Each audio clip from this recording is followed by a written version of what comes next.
Daniel, Nebuchadnezzar's Dream. Chapter 2. In the second year of his reign, Nebuchadnezzar had dreams. His mind was troubled and he could not sleep. So the king summoned the magicians, enchanters, sorcerers, and astrologers to tell him what he had dreamed. When they came in and stood before the king, he said to them, "I have had a dream that troubles me, and I want to know what it means." Then the astrologers answered the king in Aramaic, "O king, live forever. Tell your servants the dream, and we will interpret it." The king replied to the astrologers, "This is what I have firmly decided. If you do not tell me what my dream was and interpret it, I will have you cut into pieces and your houses turned into piles of rubble. And explain it. You will receive from me gifts and rewards and great honor. So tell me the dream and interpret it for me." Once more they replied, "Let the king tell his servants the dream, and we will interpret it."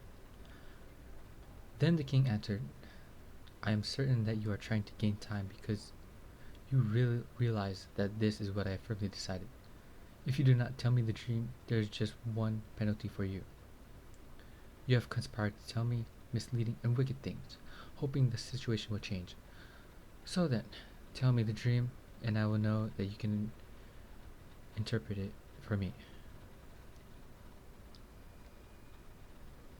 The astrologers answered the king, "There is not a man on earth who can do what the king asks. No king, however great and mighty, has ever asked such a thing of any magician or enchanter or astrologer. What the king asks is too difficult. No one can reveal it to the king except the gods, and they do not live among men." This made the king so angry and furious that he ordered the execution of all the wise men of Babylon. So the decree was issued to put the wise men to death, and men were sent to look for Daniel and his friends to put them to death. When Arioch, the commander of the king's guard, had gone out to put to death the wise men of Babylon, Daniel spoke to him with wisdom and tact. He asked the king's officers, why did the king issue such a harsh decree? Arioch then explained the matter to Daniel. At this, Daniel went into the king and asked for time, so that he might interpret the dream for him. Then Daniel returned to his house and explained the matter to his friends Hananiah, Mishael, and Azariah. He urged them to plead for mercy from the God of heaven concerning this mystery, so that he and his friends might not be executed with the rest of the wise men of Babylon. During the night, the mystery was revealed to Daniel in a vision. Then Daniel praised the God of heaven and said, "Praise be to the name of God forever and ever. Wisdom and power are his. He changes times and seasons. He sets up kings and deposes them. He gives wisdom to the wise and knowledge to the discerning.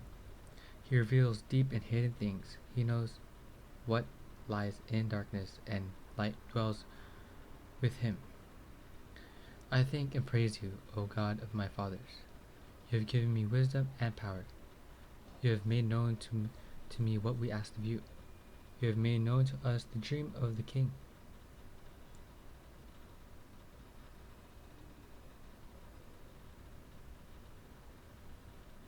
Daniel interprets the dream. Then Daniel went to Arioch, whom the king had appointed to execute the wise men of Babylon, and said to him, "Do not execute the wise men of Babylon. Take me to the king, and I will interpret his dream for him." Arioch took Daniel to the king at once and said, "I have found a man among the exiles from Judah who can tell the king what his dream means." The king asked Daniel, also called Belteshazzar, "Are you able to tell me what I saw in my dream and interpret it?" Daniel replied, "No wise man, enchanter, magician, or diviner can explain to the king the mystery he has asked about. But there is a God in heaven who reveals mysteries. He has shown King Nebuchadnezzar what will happen in days to come. Your dream and the visions that pass through your mind as you lay on your bed are these.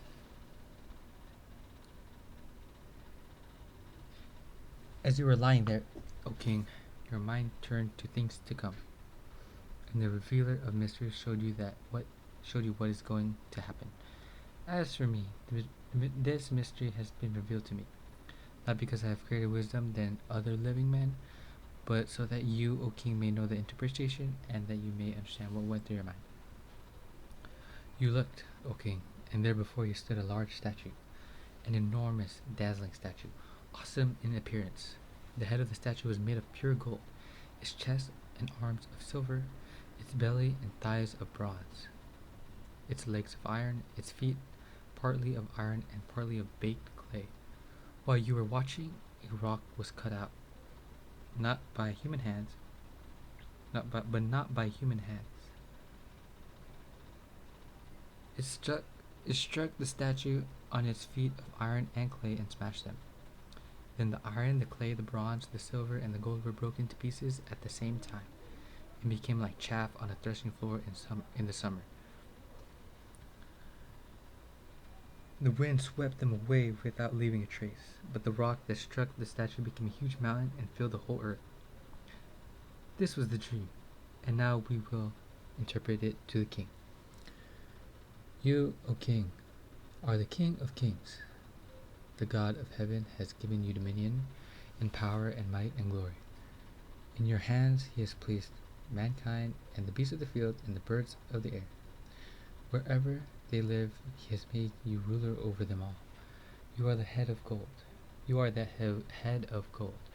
After you, another kingdom will rise, inferior to yours. Next, a third kingdom, one of bronze, who will rule over the whole earth. Finally, there will be a fourth kingdom, strong as iron. For iron breaks and smashes everything. And as iron breaks things to pieces, so it will crush and break all the others.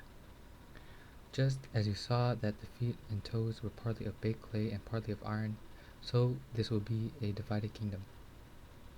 Yet it will have some of the strength of iron in it, even as you saw iron mixed with clay. As the toes were partly iron and partly clay, so this kingdom will be partly strong and partly brittle. And just as you saw the iron mixed with baked clay, so the people will be a mixture and will not remain united, any more than iron mixes with clay. In the time of those kings, the God of heaven will set up a kingdom that will never be destroyed, nor will it be left to another people. It will crush all those kingdoms and bring them to an end. But it will itself endure forever. This is the meaning of the vision of the rock cut out of the mountain, but not by human hands. A rock that broke the iron, the bronze, the clay, and the silver, and the gold to pieces. The great God has shown the king what will take place in the future. The dream is true and the interpretation is trustworthy. Then King Nebuchadnezzar fell prostrate before Daniel and paid him honor and ordered that an offering and incense be presented to him. The king said to Daniel, "Surely your God is the God of gods and the Lord of kings and the revealer of mysteries, for you are able to reveal this mystery." Then the king placed Daniel in a high position and lavished many gifts on him. He made him ruler. You will rule him with the iron scepter. You will dash it to pieces like pottery. That's Psalms chapter 2 verse 9. Rule him over the entire province of Babylon and place him in charge of all its wise men. Moreover, at Daniel's request, the king appointed Shadrach, Meshach, and Abednego administrators over the province of Babylon, while Daniel himself remained at the royal court. Thank you, Lord Jesus Christ.